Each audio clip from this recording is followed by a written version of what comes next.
I just found proof positive that you shouldn't sweat the small stuff when you're building your custom home.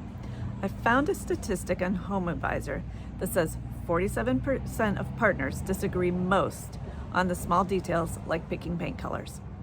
I know, it's fascinating and it's crazy, and it reminded me of a very distinct turning point in my own luxury home design and construction career.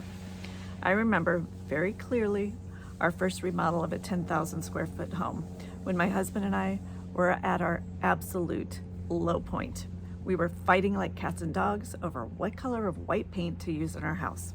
Yes, it was certain white paint was going to end our marriage. And it's embarrassing to think about that now, but we were there. And what I find really funny is that the example that was used in the Home Advisor study was fighting over paint colors. So it leaves me wondering how many other people have gone through this exact same thing.